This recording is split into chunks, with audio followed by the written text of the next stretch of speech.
कोकण किनारपट्टीवरती मान्सूनची चाहूल देणाऱ्या बदलांना या ठिकाणी सुरुवात झालेली पाहायला मिळते आहे।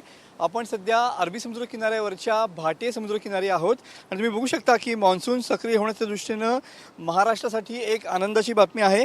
मान्सून कधी येणार याचे जे ठोकताळे आहेत ते मच्छीमार बांधव अंदाज असतात आणि त्यानुसार समुद्राच्या लाटांमधून किनाऱ्यावरती मातीच्या रंगाची म्हणजेच मातकट रंगाची फेणी येण्यास सुरुवात होते। म्हणजेच याचा अर्थ की समुद्रामधले जे अंतर्गत प्रवाह आहेत ते बदललेले आहेत आणि त्याचमुळे सध्या मान्सूनसाठी पूरक वातावरण जे आहे ते किनारपट्टी भागात तयार होत आहे।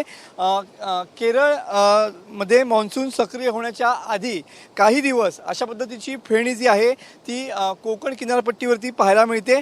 त्याच पद्धतीनं दक्षिण दिशेनं नैऋत्य मोसमी वारे सुद्धा या ठिकाणी वाहण्यास सुरुवात झालेली पाहायला मिळते। तुम्ही बघू शकता की मातकट रंगाची अशी ही फेणी सध्या किनारपट्टी भागात आलेली आहे आणि त्यामुळं जवळपास 4 ते 7 जून या दरम्यान कोकणात म्हणजेच महाराष्ट्रात मान्सून सक्रिय होईल असे संकेत या ठिकाणी मिळू लागलेले आहेत। ओएसिस फर्टिलिटीच्या तज्ञांनी IVF उपचार पद्धतीद्वारे 1 लाखांहून अधिक जोडप्यांना मातृत्व प्राप्तीचा आनंद दिला आहे। मोफत अपॉइंटमेंट बुक करण्यासाठी आजच संपर्क साधा।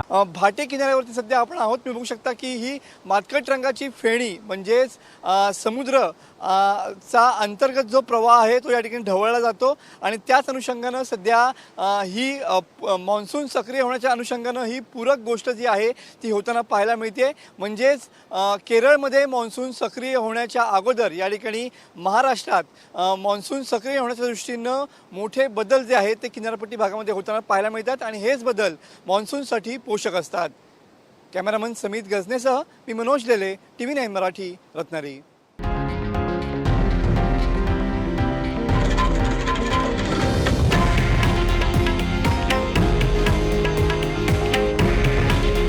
हे आहे देशातील नंबर 1 न्यूज नेटवर्क आणि आपण पाहत आहात TV9 मराठी।